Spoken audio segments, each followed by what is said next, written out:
देखिए, पुरानी की 2 वीडियोज़ में हमने कूलाम लॉ और कूलाम लॉ से रिलेटेड जो उसका इलेक्ट्रोस्टैटिक फ़ोर्स का डेरिवेशन और जो उस पर क्वेश्चंस होते हैं और एनसीईआरटी की जो लाइन बाय लाइन होती है उसको हमने क्या कर लिया, पढ़ लिया।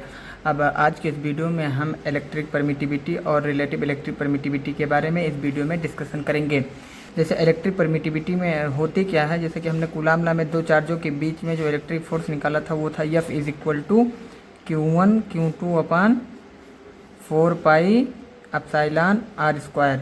यहाँ पे ये जो एप्सिलॉन है यही क्या है, इलेक्ट्रिक परमिटिविटी है। ऐसा मीडियम जिन 2 मीडियमों में दोनों जो चार्ज क्या हो रखे हों।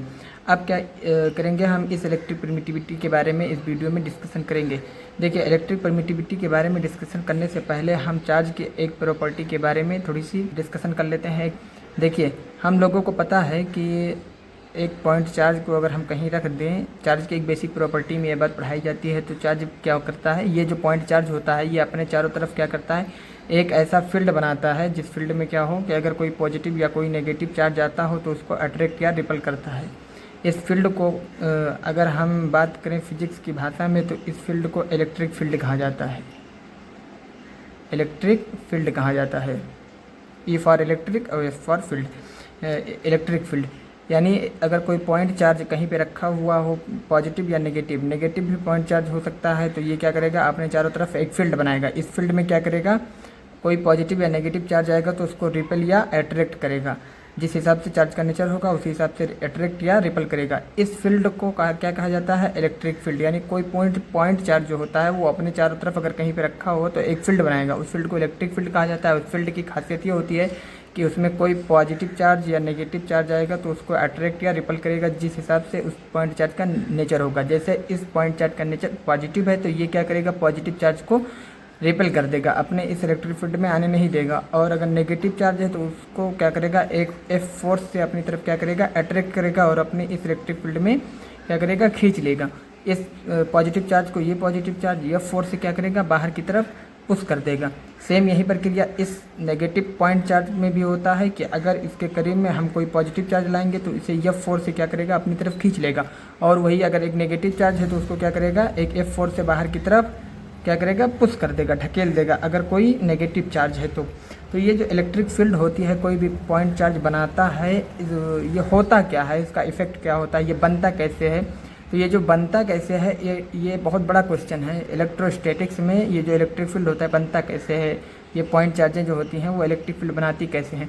इस चीज़ को कई साइंटिस्टों ने ऑब्जर्व किया और ऑब्जर्वेशन के बिना पे उन्होंने क्या किया, इस पर थोड़ा बहुत एक्सपेरिमेंट किया। एक्सपेरिमेंट के बाद उन्हें ये मिला कि इस पर जो इलेक्ट्रिक फील्ड होती है वो इन पॉइंट चार्जों की जो इलेक्ट्रिक फील्ड होती है वो बनती कैसे है, इसका उन्होंने जवाब दिया। उन्होंने ये देखा कि अब कुछ साइंटिस्टों ने ये ऑब्जर्व किया, ये जो पॉइंट चार्ज होते हैं ये जो अपना इलेक्ट्रिक फील्ड बनाते हैं वो कुछ इस तरीके से बनाते हैं कि मान लीजिए कि अगर पॉजिटिव पॉइंट चार्ज है तो ये क्या करेगा कि अपने अंदर से कुछ लाइनों को बाहर की तरफ निकालेगा। यही लाइनें क्या करती हैं, मिलकर एक जाल बनाती हैं और यही जाल इलेक्ट्रिक फील्ड की तरीके से काम करता है। यानी एक ऐसा रीजन बनाता है, एक ऐसा क्षेत्र बनाता है ये इलेक्ट्रिक फील्ड कि जिसमें एक्सटर्नल चार्ज आएगा तो वो क्या हो जाएगा, अट्रैक्ट या रिपल होगा डिपेंडिंग ऑन चार्ज के नेचर पे। अगर और यही चीज़ यही नेगेटिव चार्ज क्या करती है, एक ऐसी फील्ड लाइनों को क्या करती हैं, अपने आसपास से अपनी तरफ खींचती हैं, एक इलेक्ट्रिक फील्ड का क्या करती हैं, निर्माण करती हैं या इलेक्ट्रिक फील्ड क्रिएट करती हैं। ये इलेक्ट्रिक फील्ड होती क्या है कि चार्ज के करीब में बहुत ज़्यादा घनी होती हैं या डेंस होती हैं, इसलिए चार्ज के करीब में जो होता है वो इलेक्ट्रिक फील्ड बहुत ज़्यादा स्ट्रांग होता है, बहुत ज़्यादा इसकी स्ट्रेंथ या कैपेसिटी ज़बरदस्त होती है। यानी अगर इसके करीब में पॉजिटिव चार्ज लाएंगे तो ये बहुत तेज़ी से, बहुत हाई फोर्स से इसको क्या करेगा, बाहर की तरफ रिपेल करेगा। उसका रीज़न ये होता है कि इलेक्ट्रिक फील्ड जो होती हैं यहाँ से निकलती हैं और यहाँ से निकलने की वजह से इलेक्ट्रिक फील्ड की जो नंबर ऑफ लाइन होती हैं ये ज़्यादा होती हैं। इन लाइनों को इलेक्ट्रिक फील्ड लाइन कहा जाता है।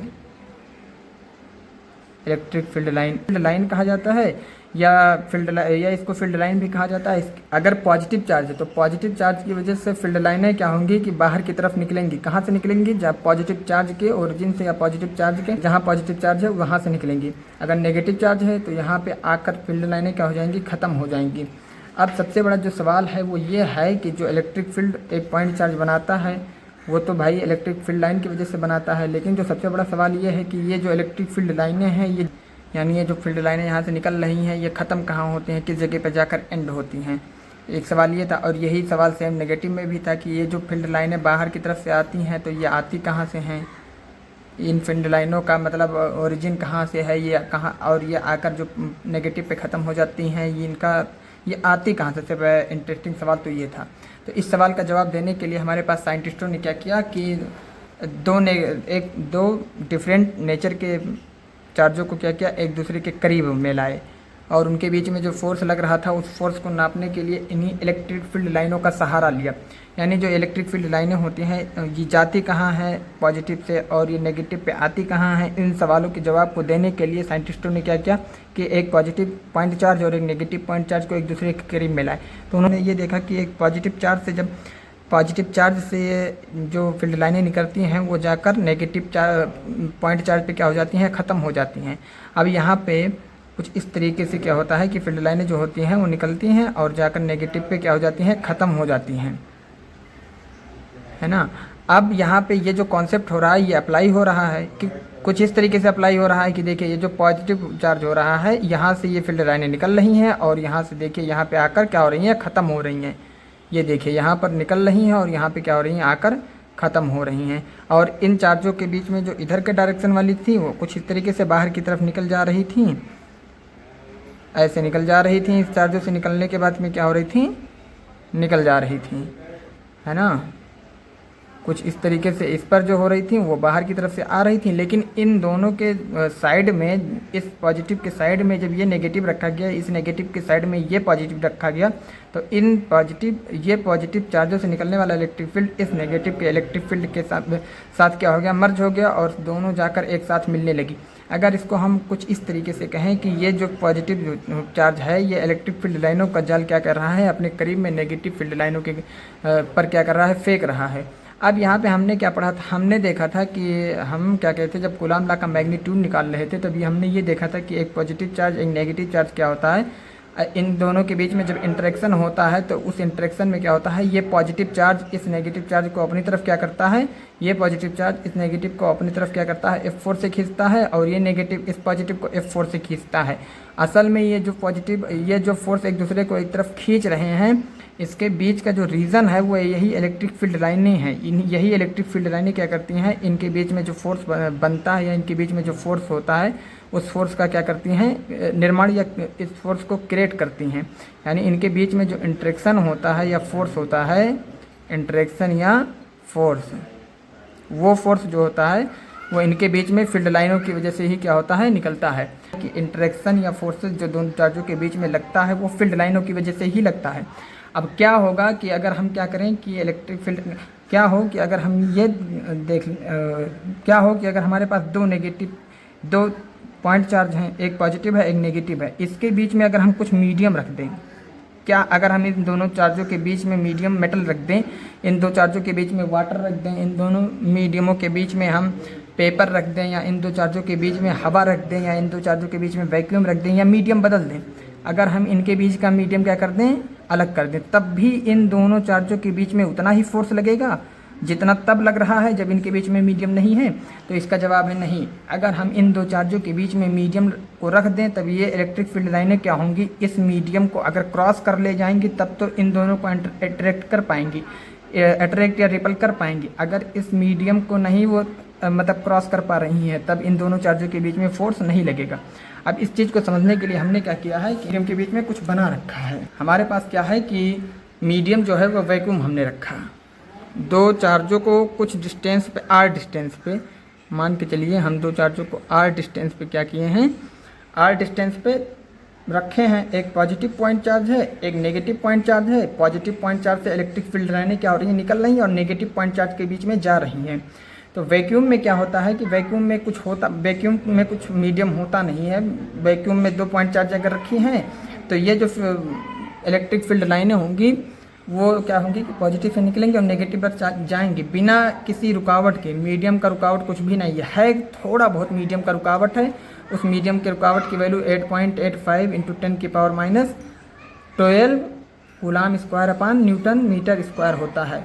थोड़ी बहुत ये जो मीडियम की रुकावट होती है, यानी ये जो मीडियम इन इलेक्ट्रिक फील्ड लाइनों को रोकता है उसी को एप्सिलॉन कहा जाता है, यानी इलेक्ट्रिक परमिटिविटी कहा जाता है। वैक्यूम की electric permittivity 8.85 × 10⁻12 coulomb square upon newton metre square होता है। वैसे क्या होता है कि वैक्यूम में जो इलेक्ट्रिक फील्ड लाइनें दो चार्जों के बीच में इंटरेक्ट होती हैं, यानी पॉजिटिव से निकलती हैं नेगेटिव पर जाती हैं, वो वैक्यूम जो मीडियम है वो बहुत कम रोकता है, 8.85 × 10⁻12 के बराबर में रोकता है।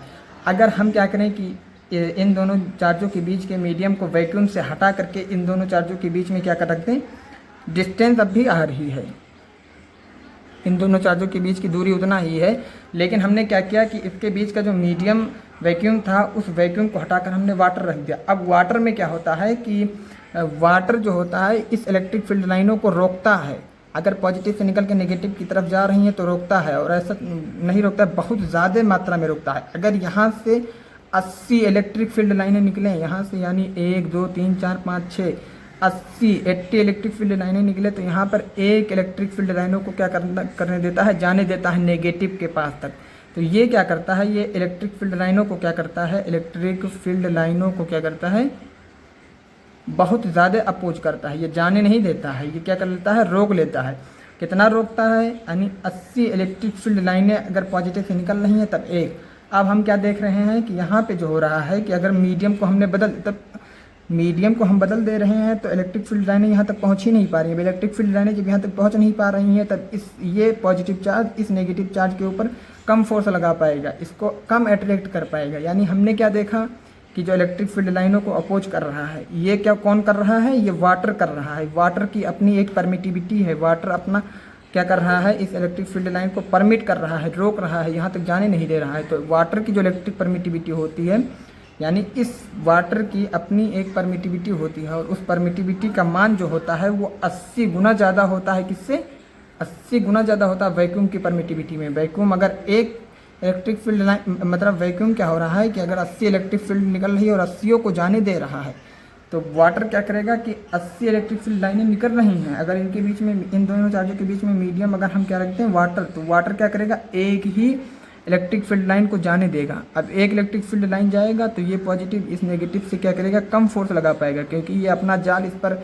80 फेंक रहा है और जा एक रहा है, तो फोर्स भी कम लगेगा, यानी इलेक्ट्रिक परमिटिविटी का मान यहाँ बढ़ गया। वैक्यूम के कंपैरिजन में अगर हम देखें तो 80 गुना ये परमिट कर रहा है इलेक्ट्रिक फील्ड लाइनों को, यानी इसकी इलेक्ट्रिक परमिटिविटी बहुत ज़्यादा है। इसकी इलेक्ट्रिक परमिटिविटी जब ज़्यादा है तो क्या होगा कि फोर्स जो होगा वो कम हो जाएगा।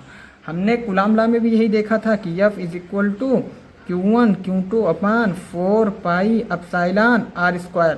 अगर एप्सिलॉन का मान बढ़ रहा है तो फोर्स का मान क्या हो जाएगा, घट जाएगा। अब हम क्या देखेंगे कि अब हमें क्या पता चला, कूलम लॉ को जो हमने पढ़ा उसमें हमने देखा था कि दो चार्जों के बीच में जो फोर्स होता है वो दो चीज़ों पर डिपेंड करता है। एक तो उन चार्जों के बीच का मैग्नीट्यूड जो होता है उनके गुणा के ऊपर डिपेंड करता है, यानी उन चार्जों के बीच का मैग्नीट्यूड अगर बढ़ेगा तो फोर्स भी क्या हो जाएगा, बढ़ेगा। दूसरा, उन दोनों चार्जों के बीच का सेपरेशन, उन दो चार्जों के बीच का जो सेपरेशन होता है उसके स्क्वायर का यूनिवर्सली प्रोपोर्शनल होता है, यानी अगर उन चार्जों के बीच के डिस्टेंस को हम बढ़ाएंगे तो फोर्स क्या होगा, घटेगा। अब यहाँ हमें एक और तीसरी चीज़ के बारे में पता चला कि अगर उन दो चार्जों के बीच का मीडियम अगर डिफरेंट है, अगर मीडियम वैक्यूम है तब तो फोर्स ज़्यादा लगेगी, अगर हम मीडियम को वाटर कर देंगे तो 80 गुना फोर्स क्या हो जाएगी, घट जाएगी। ये क्या है, ये एक एक्सपेरिमेंटल डाटा है, समझ में आया। यहाँ से हमें ये पता चली कि फोर्स जो होता है वो तीन चीज़ों पर डिपेंड करता है। अब जब हम वेक्टर पढ़ेंगे तो हम ये भी कंफर्म करेंगे कि दो चार्जों के बीच में जो फोर्स लगता है वो चार चीज़ों पे डिपेंड करता है। एक उनके डायरेक्शन पर भी डिपेंड करता है, दूसरा उनके प्रोडक्ट ऑफ चार्ज पे भी डिपेंड करता है, तीसरा उनके सेपरेशन पर डिपेंड करता है, चौथा किस पर, इलेक्ट्रिक परमिटिविटी के बारे में। तो इलेक्ट्रिक परमिटिविटी होता क्या है, ये मीडियम की एक प्रॉपर्टी होती है, मीडियम की अपनी एक खासियत होती है। अब ये रोकता कैसे है, इस चीज़ में भी एक सवाल है कि ये जो वाटर है या जो ये मीडियम होता है ये इलेक्ट्रिक फील्ड लाइनों को रोक क्यों देता है। यानी जो हमारे पास जो एक सवाल है ये है कि जो इलेक्ट्रिक फील्ड लाइनों को मीडियम रोक क्यों देता है, दोनों चार्जों के बीच में क्या इंटरेक्शन से रोकता क्यों है। तो इसके पीछे का एक रीज़न है polarisation of medium, polarisation of medium. जैसे वाटर, तो जो मीडियम होता है वो इलेक्ट्रिक फील्ड लाइनों का अपोज क्यों करता है, क्योंकि मीडियम के अंदर एक प्रॉपर्टी होती है पोलराइजेशन की, उस पोलराइजेशन की वजह से वो क्या करता है, इन इलेक्ट्रिक फील्ड लाइनों को क्या कर देता है, कैंसिल कर देता है। क्या हो अगर हम इन दो मीडियमों के बीच में एक मेटल रख देते हैं, मेटल की एक मीडियम हम बना देते हैं, तो होगा क्या कि हम आगे पढ़ेंगे कि जो मेटल होता है, इलेक्ट्रिक फील्ड लाइनें क्या होती हैं, इस मेटल अगर यहाँ पे कोई एक पॉइंट चार्ज पॉजिटिव है तो इससे निकलने वाली जो इलेक्ट्रिक फील्ड लाइनें होती हैं वो इस पॉइंट चार्ज से जो निकलती हैं इलेक्ट्रिक फील्ड लाइनें, वो इस मेटल से के सरफेस तक तो जाती हैं लेकिन उसके अंदर नहीं जा पाती हैं मेटल के। अब जब अंदर नहीं जा पा रही हैं तो इस तरफ निकलेंगी नहीं, यानी जो इलेक्ट्रिक फील्ड लाइनें होती हैं वो सिर्फ और सिर्फ मेटल के सरफेस तक ही जा पाती हैं। जैसा कि हमने यहाँ लिखा कि पॉजिटिव चार्ज है, पॉजिटिव चार्ज से जो इलेक्ट्रिक फील्ड लाइन यहाँ निकल रही है, ये इलेक्ट्रिक फील्ड लाइनें क्या होगी कि इस मेटल के सरफेस तक ही आएंगी, इसके बाहर वो जा नहीं पाएंगी। अब जब इसके बाहर वो जा नहीं पाएंगी तो इस चार्ज के बीच में, इस चार्ज तक इस पॉजिटिव पॉइंट चार्ज का जो इलेक्ट्रिक फील्ड है वो इलेक्ट्रिक फील्ड क्या होगा, इस नेगेटिव तक पहुंच ही नहीं पाएगा। अब जब इस नेगेटिव तक पहुंच ही नहीं पा रहा है इलेक्ट्रिक फील्ड लाइन, तो इन दोनों के बीच में इंटरेक्शन ही नहीं हो पा रहा है। अब इंटरेक्शन नहीं हो पा रहा है तो इन दोनों के बीच में क्या लगेगा, फोर्स जीरो लगेगा।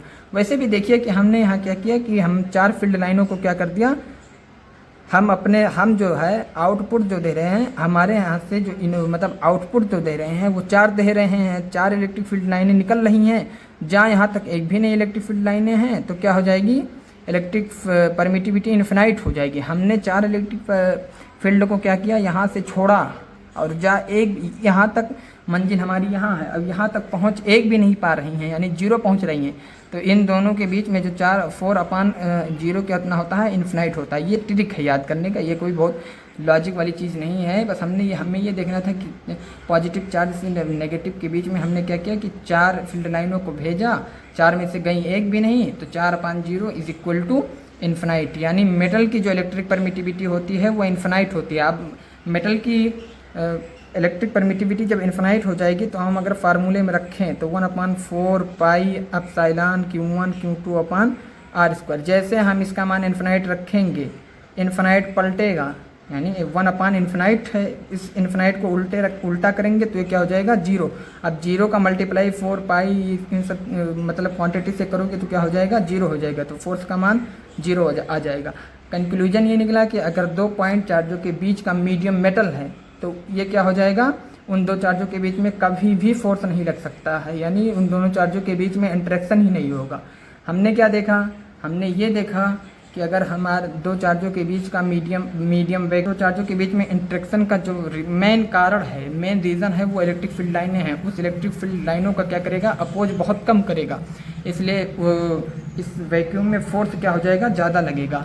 अब ये जो हमने प्रैक्टिकली जो हमने नापा है, जो देखा है, वो ये देखा है कि जो एप्सिलॉन की वैल्यू होती है इस वैक्यूम में इलेक्ट्रिक फील्ड लाइन की जो वैल्यू होती है वो कितनी होती है, 8.85 × 10⁻⁻12 कूलम स्क्वायर/न्यूटन मीटर स्क्वायर। अगर हम उन दो चार्जों के बीच में एक मीडियम वाटर रख दें तो ये क्या करेगा कि वैक्यूम के सापेक्ष या वैक्यूम के रिस्पेक्ट में 80 गुना क्या करेगा, ज़्यादा क्या इलेक्ट्रिक परमिटिविटी का असर दिखाएगा। यानी अगर वाटर है तो वो ज़्यादा इलेक्ट्रिक परमिटिविटी दिखाएगा, और अगर मेटल है, मेटल तो इलेक्ट्रिक परमिटिविटी इन्फिनाइट के बराबर क्या करेगा, दिखाएगा। तो इतनी बातें तो हमारे समझ में आ गई। इलेक्ट्रिक परमिटिविटी होती क्या है, इलेक्ट्रिक परमिटिविटी क्या होती है, अब देखिए यहाँ पे हम क्या लिखते हैं कि हमें क्या क्या बातें समझ में आई इस अब तक की जितनी चीज़ें हमने पढ़ी। एप्सिलॉन को इलेक्ट्रिक परमिटिविटी कहा जाता है, इलेक्ट्रिक परमिटिविटी या इलेक्ट्रिकल परमिटिविटी कहा जाता है। इलेक्ट्रिकल परमिटिविटी, ये इलेक्ट्रिकल परमिटिविटी होता क्या है, मीडियम की प्रॉपर्टी होती है। ये मीडियम की प्रॉपर्टी होती है। मीडियम की कैसी प्रॉपर्टी होती है, ये मीडियम की ऐसी प्रॉपर्टी होती है कि जो एक्सटर्नल, ये क्या करती है, इलेक्ट्रिक फील्ड को क्या करती है, अपोज करती है। एक्सटर्नल इलेक्ट्रिक फील्ड जो है उसका क्या करती है, उसको अपोज करती है, और अपने अंदर से पास होने का क्या करती है, विरोध करती है। तो हम लिख क्या सकते हैं कि अपोजिंग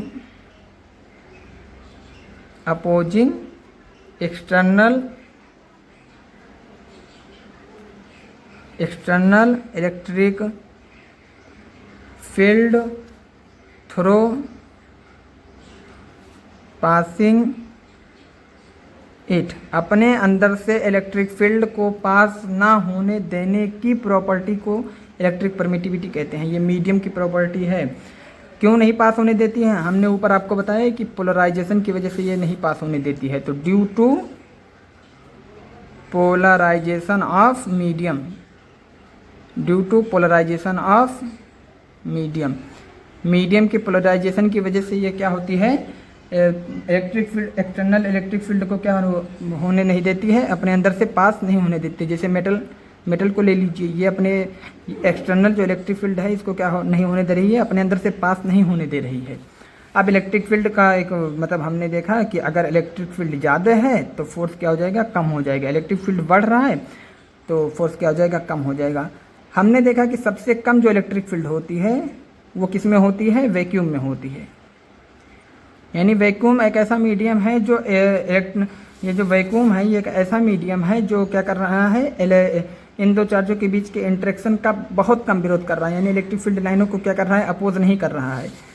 वैक्यूम जो होता है वो क्या होता है, वैक्यूम में हम ये मान के चलते हैं सबसे ज़्यादा ई एप्सिलॉन मैक्सिमम जो होती है वो वैक्यूम में होती है, इसलिए इसको एप्सिलॉन नॉट से कहते हैं। और इसका मान 8.85 × 10⁻⁻12 coulomb square upon newton metre square. हमने अपने पिछली वीडियोस में, दोनों वीडियोस में हमने इलेक्ट्रिक परमिटिविटी के जो ये यूनिट है इसके बारे में हमने चर्चा की है और डायमेंशन के बारे में भी चर्चा की है, तो इसमें कोई दिक्कत होनी नहीं चाहिए।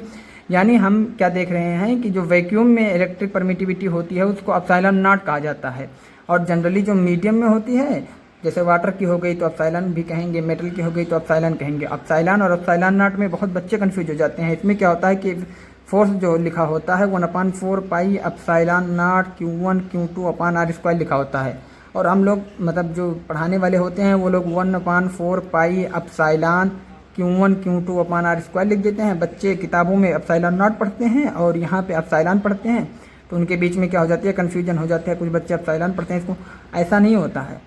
ये जो लिखी है ये भी सही लिखी है, ये जो लिखी है ये भी सही लिखी है। ये जनरल मतलब इक्वेशन है, यानी ये जनरल किसी भी चीज़ मतलब ये वाटर के लिए भी लगा सकते हैं आप, ये मेटल के लिए भी लगा सकते हैं, ये पेपर वाले मीडियम के लिए भी ये फार्मूला लगा सकते हैं। लेकिन ये जो फार्मूला लिखा गया है, किताबें लिखती हैं, ये सिर्फ और सिर्फ किसके लिए लिखी गई हैं, ये लिखी गई है वैक्यूम के लिए लिखी गई है, क्योंकि एप्सिलॉन नॉट जो होता है ये वैक्यूम के लिए रिप्रेजेंट किया जाता है, या इसी को फ्री स्पेस का भी इलेक्ट्रिक परमिटिविटी कहा जाता है।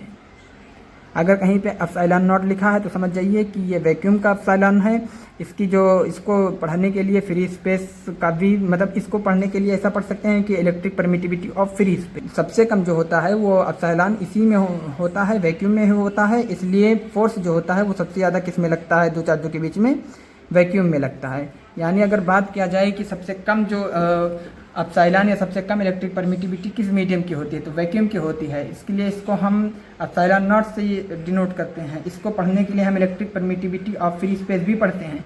अब सबसे कम चूंकि इसमें क्या हो रहा है, परमिट हो रहा है इलेक्ट्रिक फील्ड, इसलिए फोर्स क्या होगा, सबसे ज़्यादा इसी में लगेगा, फार्मूले के हिसाब से भी और लॉजिक के हिसाब से जो हमने पढ़ी है सारी चीज़ें। और ई मैक्सिमम जो होती है वो किसी भी एक मतलब मटेरियल के लिए फिक्स नहीं है, ये हर मीडियम के लिए बदलती रहती है। तो ई मैक्सिमम का कोई खेल है नहीं, ई मिनिमम के लिए हमें ज़रूरी था पढ़ना। ई मैक्सिमम जो है वो हर मटेरियल के लिए, हर मीडियम के लिए अलग अलग होता है। इसकी कोई एक डेफिनेट या इसका कोई एक सर्टेन मान नहीं है, सर्टेन वैल्यू नहीं है। तो ई मैक्सिमम के बारे में हम कुछ पढ़ेंगे नहीं। ई मिनिमम के बारे में अलबत्ता हमने पढ़ लिया कि ई मिनिमम एप्सिलॉन मिनिमम जो होता है वो वैक्यूम के लिए होता है या फ्री स्पेस के लिए होता है, जिसकी वैल्यू 8.85 × 10⁻⁻12 कूलाम होती है। और वैक्यूम में चूंकि ई का मान, एप्सिलॉन का मान सबसे कम होता है, इसलिए फोर्स भी इन दो चार्जों के बीच में जो वैक्यूम में रखे हैं सबसे ज़्यादा लगती है। और मीडियम में आएंगे तो क्या हो जाएगा, कम होता चला जाएगा। अब हम यहाँ बात करेंगे रिलेटिव इलेक्ट्रिक परमिटिविटी के बारे में। तो ये कुछ होता नहीं है, ये सबसे सिंपल और सबसे ईजी जो है ये वो कुछ इस तरीके से हम इसको कह सकते हैं कि रिलेटिव इलेक्ट्रिक परमिटिविटी जो होती है सिंपली ये होती है कि अगर हम क्या करें, किसी मीडियम की इलेक्ट्रिक परमिटिविटी को क्या करें कि हम अगर फ्री स्पेस या वैक्यूम में जो इलेक्ट्रिक परमिटिविटी होती है उससे अगर हम इसको क्या करें, कंपैरिजन करें, यानी किसी मीडियम की इलेक्ट्रिक परमिटिविटी वैक्यूम से या फ्री स्पेस के इलेक्ट्रिक परमिटिविटी से क्या करें, डिवाइड करते हैं, तो हमें क्या मिल जाती है, रिलेटिव इलेक्ट्रिक परमिटिविटी मिल जाती है। असल में ये होता कुछ नहीं है, ये मीडियम और वैक्यूम का क्या होता है, कंपैरिजन होता है। यानी किसी भी मतलब जो मीडियम होती है उस मीडियम की जो इलेक्ट्रिक परमिटिविटी होती है वो फ्री स्पेस के कंपैरिजन में कितनी गुना होती है। तो सिंपली इलेक्ट्रिक परमिटिविटी के बारे में अगर हम कहें तो कुछ इस तरीके से कह सकते हैं कि electric permittivity of medium upon electric permittivity of vacuum या free space is equal to electric permittivity of relative electric permittivity. यानी इलेक्ट्रिक परमिटिविटी क्या होती है, मीडियम के इलेक्ट्रिक परमिटिविटी बटे या अपान क्या कहते हैं electric permittivity of free space या वैक्यूम की इलेक्ट्रिक परमिटिविटी, यही क्या होती है रिलेटिव इलेक्ट्रिक परमिटिविटी होती है। अब चूंकि ये दो इलेक्ट्रिक परमिटिविटी का कंपैरिजन है तो इसमें क्या होती है, इसकी कोई यूनिट या डायमेंशन वगैरह तो होती नहीं है। अब देखिए होता क्या है कि अगर मान के चलिए हमारे पास जैसे एक मीडियम है ग्लास, उसकी इलेक्ट्रिक परमिटिविटी ई ग्लास हो गया या एप्सिलॉन ग्लास हो गया, और हमें पता है कि फ्री स्पेस की जो इलेक्ट्रिक परमिटिविटी वो एप्सिलॉन नॉट होती है, तो इन दोनों के बीच की रिलेटिव परमिटिविटी क्या हो जाएगी, ई आर हो जाएगी, है ना। समझ में आया। हमें ये चीज़ पता चली है ना कि अगर किसी भी मीडियम की इलेक्ट्रिक परमिटिविटी को फ्री स्पेस की इलेक्ट्रिक परमिटिविटी से क्या कर दें, डिवाइड कर दें, तो हमें रिलेटिव इलेक्ट्रिक परमिटिविटी मिल जाती है। जैसे एग्जाम्पल के लिए एप्सिलॉन गिलास का मान यानी electric permittivity of glass divide by relative permittivity of free space या रिलेटिव परमिटिविटी ऑफ वैक्यूम बराबर क्या हो जाएगा, हमारा रिलेटिव परमिटिविटी हो जाएगी। अब हमें एक चीज़ पता है, कूलाम लॉ से हमने एक चीज़ देखा था कि फोर्स जो होता है वो फ्री स्पेस में कितना होता है, 1/4 pi epsilon not Q1 Q2 upon r square. ये दो चार्ज हैं Q1 और Q2, उनके बीच में सेपरेशन आ रहा है, तो इन दोनों चार्जों के बीच में हमने क्या किया, कूलाम लॉ लगाया। ये दोनों चार्ज वैक्यूम में रखे हैं, इसलिए F is equal to 1/4 pi epsilon not Q1 Q2 upon r square. ये हमारे पास पहला फार्मूला आ गया। दूसरा फार्मूला हमने क्या किया कि इलेक्ट्रिक फील्ड का मान के चलिए हमारे पास क्या है कि दो पॉइंट चार्ज हैं, उतनी ही दूरी पर उनके बीच का जो मैग्नीट्यूड है चार्जों का वो Q1 और Q2 है, उनके बीच का सेपरेशन R है, और इसके बीच का जो मीडियम है वो क्या है, इसके बीच का जो मीडियम है उसकी इलेक्ट्रिक परमिटिविटी एप्सिलॉन मीडियम है, एप्सिलॉनियम, है ना। यानी हमारे पास दो चार्ज हैं Q1 Q2, उनके बीच का सेपरेशन R है, और इस मीडियम का जो इलेक्ट्रिक परमिटिविटी है वो एप्सिलॉन मीडियम हो गई। अब इसके बीच में जो फोर्स लगेगा वो Fm लगेगा, है ना, क्योंकि फोर्स जो हैगा मीडियम के बीच का, इन दो चार्जों के बीच का निकालेंगे, और मीडियम है इन दोनों चार्जों के बीच में, तो Fm हम लिख देंगे। तो इन दोनों चार्जों, अब हम क्या करेंगे, यहाँ पर कूलाम लॉ लगाएंगे, तो Fm क्या हो जाएगा, यहाँ पे F नॉट हम इसको लिख देते हैं क्योंकि एप्सिलॉन नॉट है इलेक्ट्रिक परमिटिविटी, तो Fm is equal to 1/4 pi epsilon m Q1 Q2 upon r square. ये हमारे पास क्या दूसरा इक्वेशन हो गया। अब हम क्या करेंगे, इन दो इक्वेशन का क्या करेंगे, कंपैरिजन कर लेंगे, या इन दो इक्वेशन में से एक दूसरे को डिवाइड कर लेंगे। Fm अपान F नॉट जो होगा बराबर क्या हो जाएगा, हम क्या करेंगे, दोनों को क्या कर रहे हैं, गुणा कर रहे हैं, सॉरी इन दोनों का क्या कर रहे हैं, डिवाइड कर रहे हैं, तो हम क्या करेंगे, एक बड़ी लाइन खींच लेंगे। अब क्या करेंगे, देखिए Fm है तो Fm वाले सारे प्रोडक्ट को हम ऊपर लिख लेंगे, 1/4 पाई एप्सिलॉन m, फिर क्या हो गया Q1 Q2 upon r square, फिर यहाँ नीचे हो गया 1/4 pi epsilon m Q1 Q2 upon r square. Sorry यहाँ पे F नॉट है तो यहाँ पे एप्सिलॉन नॉट होगा। अब क्या करेंगे, हाँ ये सारी चीज़ें कट जाएंगी, ऊपर वाली ऊपर से कट जाएंगी, नीचे वाली नीचे से कट जाएंगी, क्योंकि ये बराबर है 4 पाई के बराबर है। हमारे पास जो बचा वो ये बचा Fm upon F not, force in medium force in vacuum is equal to one by epsilon m is equal to one by epsilon not. अब क्या करेंगे, ये जो चार हिस्सों में डिवाइड है इसको क्या करेंगे, हम दो हिस्सों में डिवाइड करने की कोशिश करेंगे। तो देखिए नीचे वाले का मल्टीप्लाई नीचे वाले से हो जाएगा, ऊपर वाले का मल्टीप्लाई ऊपर वाले से हो जाएगा, तो हमें जो मिलेगा वो कुछ इस तरीके से मिलेगा कि ये वाला इसके नीचे चले जाएगा, ये ऊपर वाला ऊपर चला जाएगा, तो ये एप्सिलॉन नॉट हो जाएगा और एप्सिलॉन m हो जाएगा। यानी हमारे पास जो मिला Fm is equal to F not, Fm upon F not is equal to epsilon not upon epsilon m, है ना। अब हम क्या करें, इसको चाहे तो हम पलट सकते हैं, इन दोनों चीज़ों को क्या कर सकते हैं, पलट सकते हैं। तो जब हम इसको पलटेंगे तो कुछ इस तरीके से लिख सकते हैं, F not upon Fm is equal to क्या लिख सकते हैं, epsilon m is equal to epsilon not. हमने इसको देखो, इसको ऊपर ले गए, इसको नीचे ले गए, तो इसको ऊपर ले जाएंगे, इसको भी नीचे ले जाएंगे, क्यों, क्योंकि बराबर है दोनों चीज़ें। अब हम इतने टर्म को क्या जानते हैं, इतने टर्म को हम रिलेटिव इलेक्ट्रिक परमिटिविटी से देखिए क्या लिखा है, epsilon m is equal epsilon m upon epsilon not is equal to epsilon r। इस वाले टर्म को हम क्या करेंगे, यानी ये जो है एप्सिलॉन m जो है और एप्सिलॉन नॉट जो है ये किसके बराबर है, एप्सिलॉन r के बराबर में है। तो हम इसकी जगह पे क्या करेंगे, ये रख देंगे इस वाले फार्मूले में। इसका मान अभी हमने क्या देखा, r देखा, एप्सिलॉन r देखा, इसकी जगह पे हम ये रख सकते हैं। तो F M is equal to F not is equal to F M बराबर क्या हो जाएगा, एप्सिलॉन r हो जाएगा। ये फार्मूले का क्या है, ये हमारा एक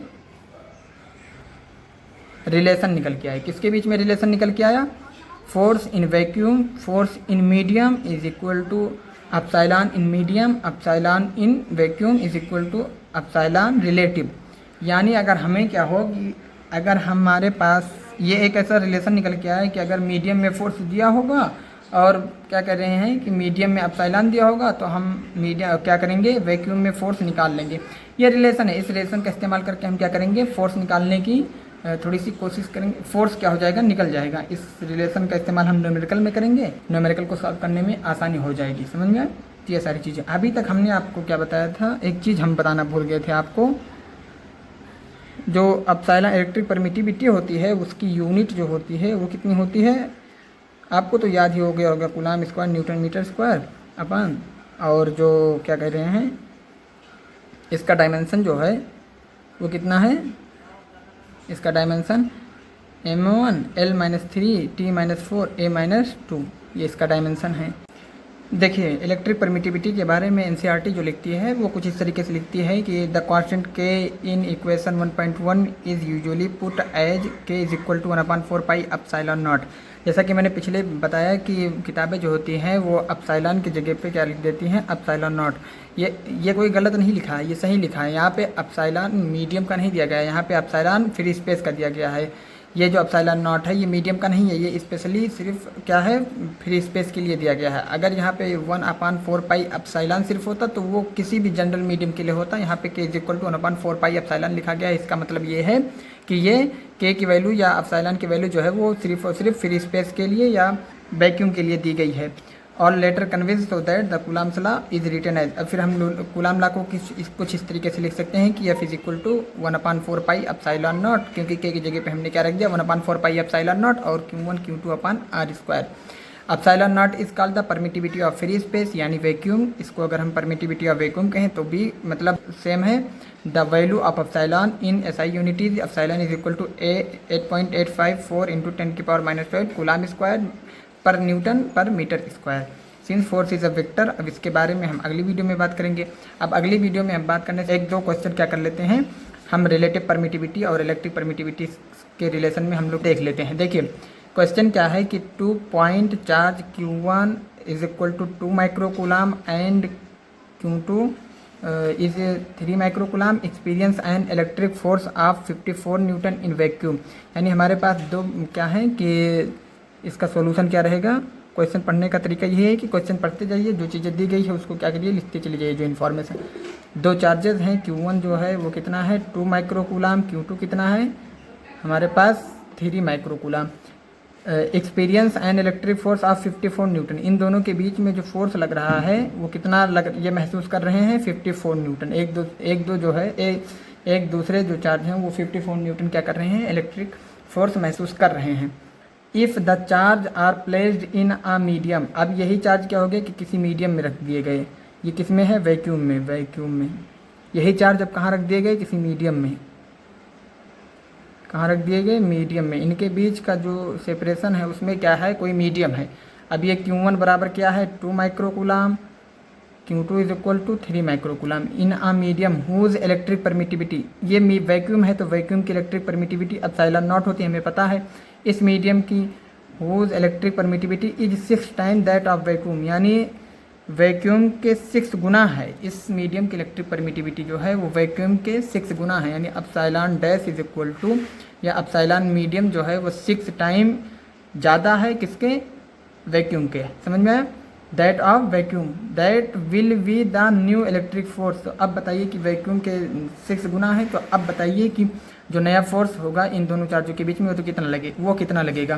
तो देखिए इसका फोर्स हम मान लेते हैं Fm लगेगा, इसका फोर्स F0 है और एप्सिलॉन नॉट इसका क्या है, इलेक्ट्रिक परमिटिविटी है, और इसकी electric permittivity epsilon m is equal to 6 time e है। तो हमने अभी पीछे एक रिलेशन पढ़ा था कि F not is upon F M is equal to epsilon m is equal to epsilon not बराबर ई आर। तो ई आर तो हमें निकालना नहीं है, एप्सिलॉन या रिलेटिव परमिटिविटी तो हमें निकालना नहीं है। हम इतने ही जनरल फार्मूले का इस्तेमाल करके हम क्या करेंगे, निकालेंगे। मतलब क्या निकालना है हमें, एफ एम निकालना है। हमें दिया क्या है, एफ नॉट कितना दिया गया है 54 न्यूटन। ई एम कितना दिया गया है 6 टाइम 6 इंटू एप्सिलॉन नॉट, यानी वैक्यूम के 6 गुना दिया गया है। और फिर एप्सिलॉन का मान तो हमें दिया ही गया है कि एप्सिलॉन है, समझ में। तो देखिए अब क्या होगा कि एफ नॉट की जगह पे हम क्या रख देंगे 54 न्यूटन। कहाँ से आया, यहाँ से आया, क्वेश्चन में ही दिया गया था। एफ एम जो है वो हमें निकालना है, एफ एम यही क्या करना है, निकालना है। इन दो मीडियमों के बीच में जो नया इलेक्ट्रिक फोर्स है वो हमें बताना है। एफ एम कितना हो जाएगा, सॉरी एफ एम को हमें निकालना है। और फिर एप्सिलॉन एम का मान कितना है 6 टाइम ई है, सॉरी 6 टाइम एप्सिलॉन नॉट है। और वैक्यूम में जो एप्सिलॉन नॉट का मान है वो एप्सिलॉन है। तो एप्सिलॉन से एप्सिलॉन कटा, अब कितना हो गया एफ एम। अब देखो इसको हम इसके नीचे लाएंगे, इसको इधर ले जाएंगे, तो F M is equal to हो जाएगा 54/6 बराबर 6 इंटू 9 इज इक्वल टू 54। 6 को अगर 54 को डिवाइड करेंगे 6 से तो 9 आएगा, 9 न्यूटन। यानी जो हमारे पास नया फोर्स लग रहा है, नया फोर्स जो इन दो चार्जों के बीच में जो नया फोर्स लग रहा है वो कितना, यानी 9 न्यूटन फोर्स लग रहा है। हमने क्या देखा, हम इस चीज़ में एक कंक्लूजन निकाल सकते। इसमें सबसे जनरल जो बात ये निकल के आई कि अगर इलेक्ट्रिक परमिटिविटी क्या होती है, मीडियम की बढ़ेगी तो फोर्स क्या हो जाएगा, घट जाएगा। सर हमारा कितना आया, F M is equal to 9 newton. ये क्या है हमारा आंसर आ गया। हमने निकाला किससे है, F not upon F M is equal to epsilon M upon epsilon not. इस रिलेशन से हमने क्या किया, निकाला। अब हमारे पास जो दूसरा क्वेश्चन है वो क्या कह रहा है कि if the relative permittivity of glass, यानी ई आर जो है वो किसका, ग्लास का, ई आर ग्लास। सोल्यूशन क्या है ये हमारा दूसरा solution. If relative permittivity of glass is 7, relative permittivity of glass is 7, the find the electric permittivity of glass, यानी एप्सिलॉन ग्लास का मान हमें क्या करना है, बताना है। तो देखिए हम क्या जानते हैं कि epsilon medium upon epsilon not बराबर epsilon is equal to epsilon r. ये एप्सिलॉन आर किसका है, ग्लास का है, रिलेटिव परमिटिविटी ऑफ ग्लास का है। तो एप्सिलॉन एम हमें निकालना, सॉरी एप्सिलॉन एम हमें निकालना है, इलेक्ट्रिक परमिटिविटी ऑफ ग्लास की इलेक्ट्रिक परमिटिविटी निकालना है। ये हमें क्या है, ये हमारा हमें पता है कि ये किसकी है, ये वैक्यूम की इलेक्ट्रिक परमिटिविटी है। तो वैक्यूम की इलेक्ट्रिक परमिटिविटी कितनी होती है, तो हमें ये निकालना है एप्सिलॉन एम। वैक्यूम की इलेक्ट्रिक परमिटिविटी होती है 8.85 इंटू 10⁻⁻12 और ग्लास का हमें दिया गया है 7। तो अब इसको हम क्या करेंगे और सॉल्व करेंगे, तो epsilon M is equal to हो जाएगा इसका मल्टीप्लाई इसमें कर दीजिए, तो 7 इंटू देखिए 7 इंटू 8.85 इंटू 10⁻⁻12। अब क्या हो जाएगा, 7 को जब हम इससे मल्टीप्लाई करेंगे तो 7 का मल्टीप्लाई करेंगे तो कुछ इस तरीके से आएगा आंसर। 7 5 जा 35 का क्या हो जाएगा 5 हो जाएगा, और 7 8 जा 24 में 3 ऐड करेंगे, जो इसमें 3 क्या हुआ था आया था उस 3 को इसमें ऐड करेंगे तो 7 हो जाएगा। पॉइंट लगाएंगे 7 8 जा 56 और 2 आएगा तो क्या हो जाएगा 58 इंटू 10⁻⁻12। अब यहाँ से 5.875 इंटू 10⁻⁻11 कर देंगे। ये क्या आ गया हमारा इलेक्ट्रिक परमिटिविटी ऑफ ग्लास, या मीडियम की क्या आ गया इलेक्ट्रिक परमिटिविटी ऑफ ग्लास आ गया।